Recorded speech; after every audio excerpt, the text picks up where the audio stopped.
Well, hello there, you scrub lords, and welcome to an overview video of the M1 Abrams. Today we're going to be talking through some of the, I guess you could say, greater details of the Abrams. I've already discussed the history in a previous video. Last night I put up a Q&A, sort of, I basically asked for questions on my community page for my YouTube channel, and I got a few responses back asking about what was the modification grind like, how did the vehicle fit within the current meta, how was it performing. So hopefully today I will be able to put a lot of those concerns to rest and assure people that this is definitely a vehicle worth your time, especially considering how difficult and long it can be to get such a vehicle. Anyways, let us begin. So, without further ado, let's go into the modifications real quick and check out what's going on here. So, because there's a couple of things that I feel that need to be discussed and things that are quite important to how you go about improving the Abrams. So, obviously the first two things you're going to want to get are parts and FPE. That's a no-brainer. Some other things to be aware of is that Hesh can actually be quite useful on this tank, and so I would recommend actually carrying some. I would also recommend researching the tracks when you get the chance, because the tracks will allow you to maneuver the vehicle far easier. It will grip the ground better, and on top of that, getting the rangefinder is also quite important as well. Now, the most important things, obviously, parts, FPE, and M774. Those are the three things you absolutely must need. Everything else is really there to help you out.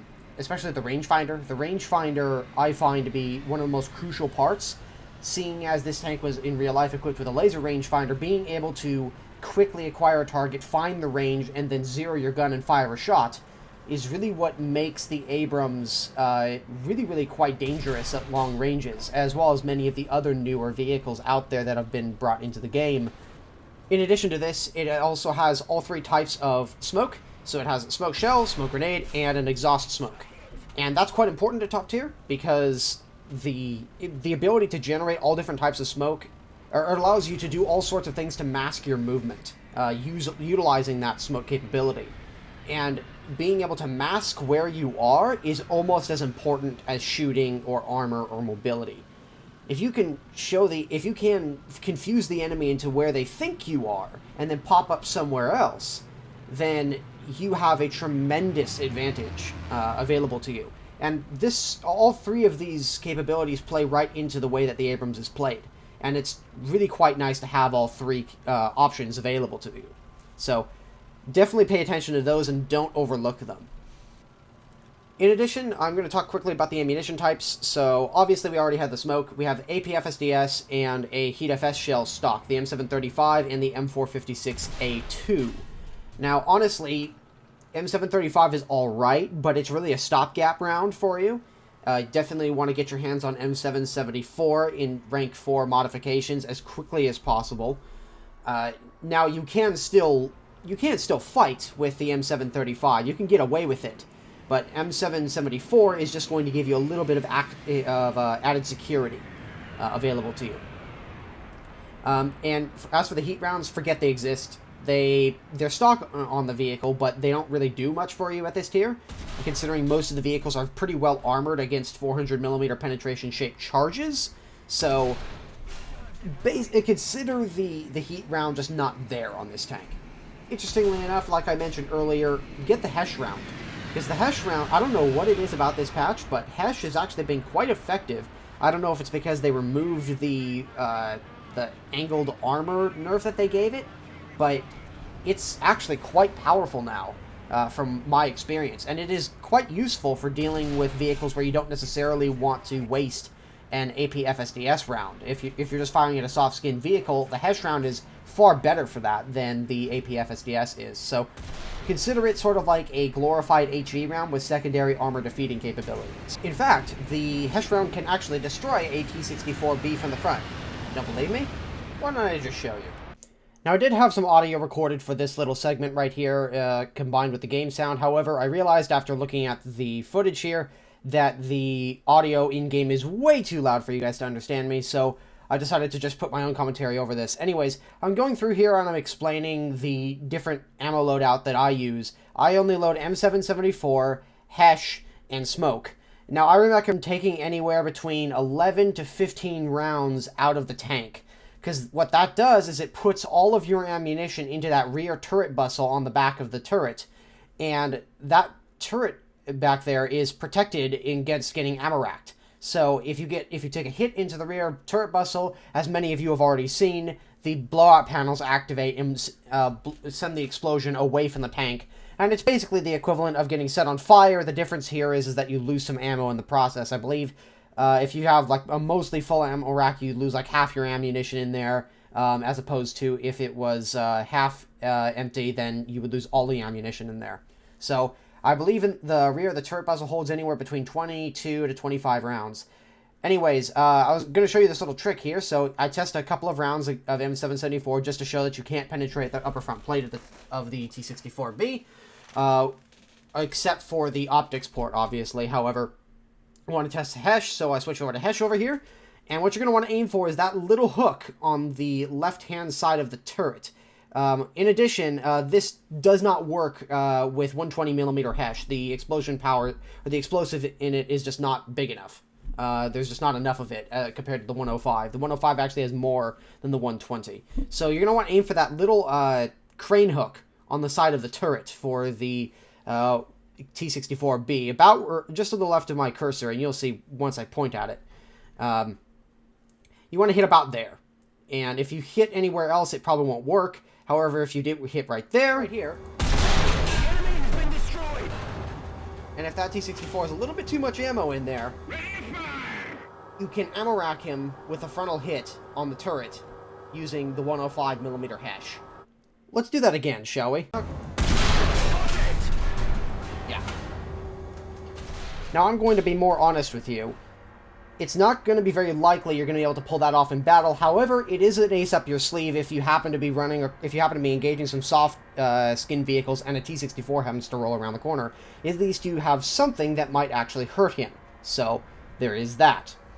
However, going back to the vehicle itself, there have been a lot of concerns that the M1 Abrams is not up to par with all of the other vehicles. Everybody else says the Leopard 2K is better because it's got a better gun. The T64B because it has better armor. The Challenger, well, I don't think anybody's arguing that the Challenger is better than the Abrams, but that's besides the point. The M1 Abrams is actually, in my opinion, so far, having only been able to play the other two vehicles on the dev server. The Leopard 2K I have actually been playing, and I'm thinking of making a video about that one next week. But having played the other two vehicles only on the dev server, and having played the Leopard 2K and the M1 Abrams on the live server, the M1 Abrams, I feel, is probably the best tank that's been introduced, and probably, currently, as of right now, the best tank in the game. And I know that sounds strange, considering that it doesn't have the most armor, it's not the fastest, it doesn't have the best gun, but there's one thing it does have, in spades, actually, and that's survivability. And that's something that most of the tanks at this tier can't say they really have. In every other tank, there's always some way to easily one-shot them, and mostly that comes down to ammunition explosions. All three other new vehicles, not really counting the AMX-30B2 Brennus, because, well, that's really a low tier, tier 6, that's been thrust into the upper tiers for some ungodly reason. We're just going to ignore the AMX-30 Brennus. The T64B obviously has the Soviet tried and true patented emergency turret ejection system that is its circular under turret ammo rack. That means that any shots penetrating the vehicle have a good chance of hitting ammo somewhere. And it's very rare in a T64 where you suffer a penetration that doesn't outright kill you. The Leopard 2K, as long as you're not shooting at the turret, and if you're shooting at the hull, there's a big old ammo rack down in the hull that's completely unprotected, and if that gets hit and blown up, then, well, you go with it. The Challenger also has this problem. None of these vehicles have a blowout panel ammo rack in the turret like the Abrams does, and that means the only way to one-shot the Abrams is to somehow kill all the crew in one go. And that's easier said than done, mostly because The M1 Abrams not only has quite decent armor on it, but it also has its crew members spread out quite a bit. And there's 4 of them, meaning that you can lose 2 of them and continue to fight. The T-64 only has 3 crew members. You lose 2 of them and you're done for. I mean, if somehow you miss the ammunition by shooting into the area just below the turret, you'll still kill the commander and the gunner and you're done anyways.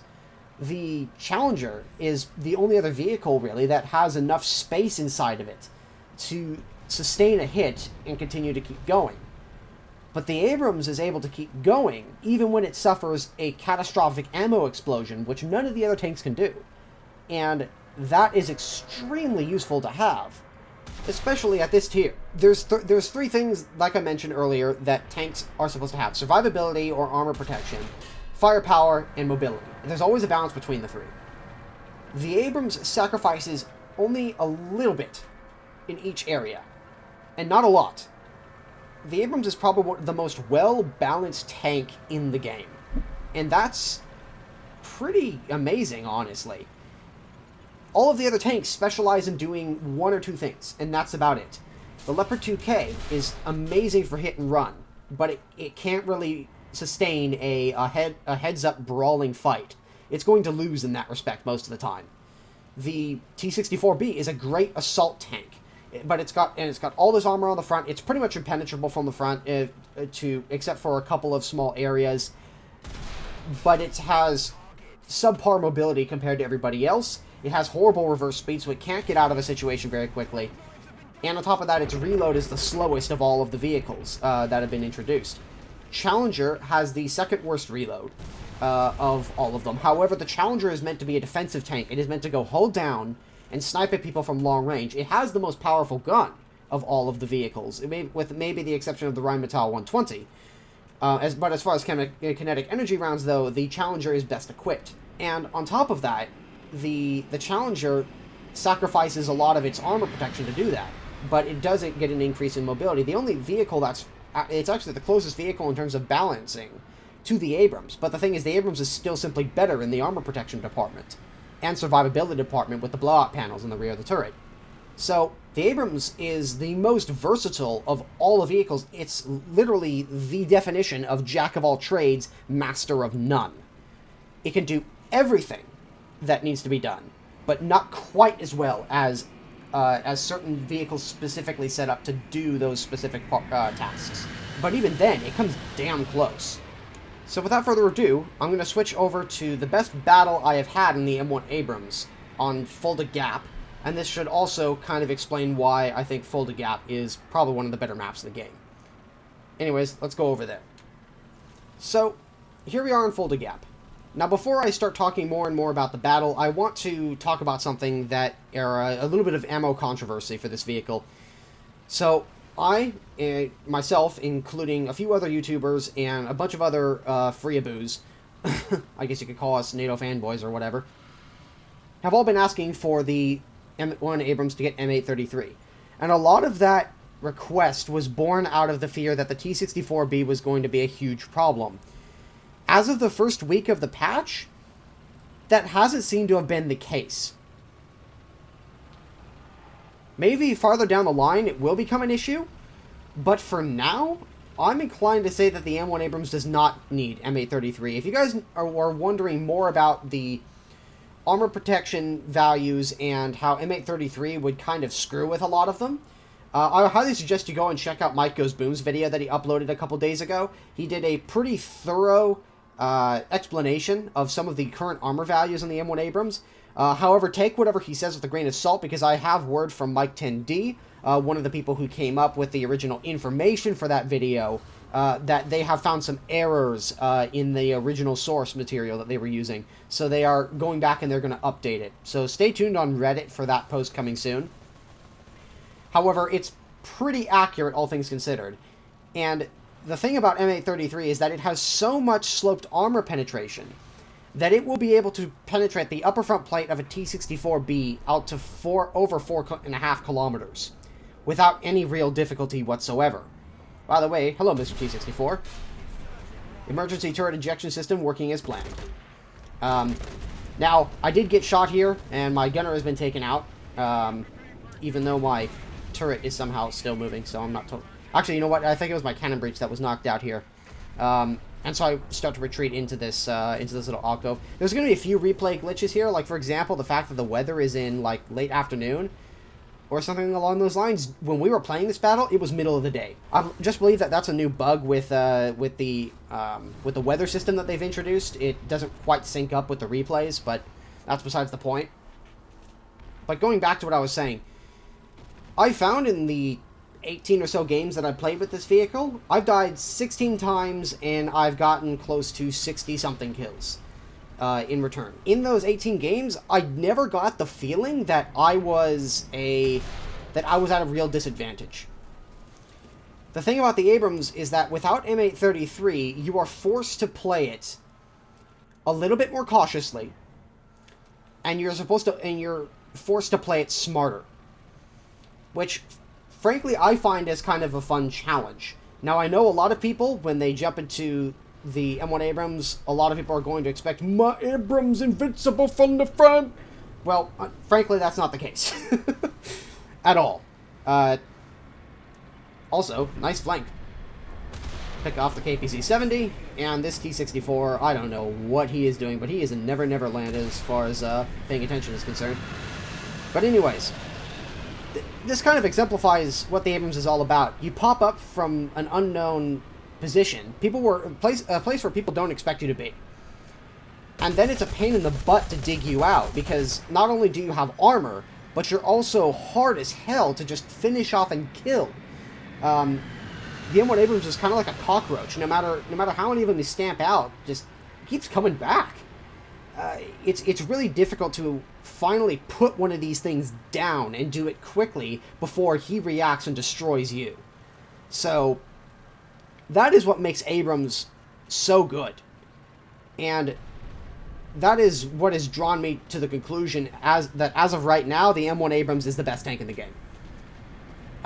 Not because its penetration is the highest, not because it has the best mobility, not because it has the best armor, because it has a great amount of all three of those things, with the add-on bonus that it is very, very difficult to just kill. It is very, very difficult to just finish off. Also, I go over here to help Senator, and he says that he has it. I also see this T-64 coming, and if you're wondering how I have the little outlines on, it's a replay thing that you can turn on and off. No, I'm not hacking. However, T-64, I don't know if he just didn't say me, but surprise! Him having fired at OP Senator, though, has knocked out his cannon barrel, so he asked me to go and finish off the Leopard for him, which I am happy to help him with. You combine the rate of fire, the mobility, and the armor protection, and the survivability with this thing, and there's no other vehicle that balances these things better. There just isn't. And look at this. I'm going backwards. I was going backwards at over, at close to 40 kilometers an hour, if not over it. I can't really see it because of the preview monitor on my screen is very, very small. But the Abrams can get where it needs to go, and then when it gets there, it can fight it out with anything it comes across. And it can do it relatively well. I think people who are concerned about this vehicle not performing, I don't think that there is much of a concern at all. If anything, there could be a case made that this vehicle is a little bit overpowered. At least currently. Granted, it's still the first week of the patch in damn Marados. It's still the first week of the patch, and people still haven't quite figured out how to fight this thing yet. I would say give it a few weeks, and people will probably start to become more comfortable with this thing's capabilities and start not to be surprised by it so often. This happens with every vehicle when it's initially introduced. I said this, actually, I think I said something very, very similar about the MBT-70 when it was introduced a few patches back. Now that the MBT-70 and KPZ-70 are no longer top dog, and they have some real competition out there, they're still not horrible tanks, but they need to be played in a much, much smarter manner in order to effectively fight a lot of these vehicles. KPZ-70, for example, is going to really struggle against the front of an M1 Abrams. You can still penetrate it, but you have to be very careful, and you have to aim very well and hope that your gun isn't inaccurate enough to the point where it just donks and misses a shot. By the way, me and this BMP just did not see each other until the very last moment. Well, actually, I don't think he ever saw me. And somebody took a shot at me from my right. I don't know. I still have no idea where that came from. And I knew that there was a Leopard capping this point. I had actually jumped into an F-86 Sabre, but yeah, well, you can imagine me having fly planes as often as I do, how that went. So, going after this Leopard here, I wanted to go through the fence so I didn't have to guess a shot. And that first shot was very lucky, took out his driver and gunner. And the second shot finishes him off by killing off his commander and his loader. So now I'm going to push into this cap circle, because, well, frankly, we're losing and we're getting our butts kicked. We need something in order to stop our tickets bleeding off. So I jump in here, and at about this point where I hear the KPZ-70 coming around the corner, and so I prep for him. I'm not quite sure what it was, and I went, oh god! So my first shot there went into his driver. It didn't kill his gunner at all. And so at this point, I'm raking the turret back and forth. The replay isn't quite catching up, and I'm trying to get him to stop. However, he'd already damaged my cannon breech, and so it didn't reset my repair time. Also swing the tank around, and the turret doesn't catch it here, but you can see I swung the turret back around, I shot out this RU-251's ability to react, and finished him off as well. A KPZ from the front, shooting me in the face, and then an RU-251 had a flanking shot on me, and both of them failed to kill me. That is what this tank is all about. Taking it on the nose, and still delivering a knockout punch. If this doesn't give you guys a decent idea of how the vehicle performs, then I don't know what else to tell you. MikeGoesBoom also published a video on the M1 Abrams. I highly suggest you guys go check that out, as well as his video on armor.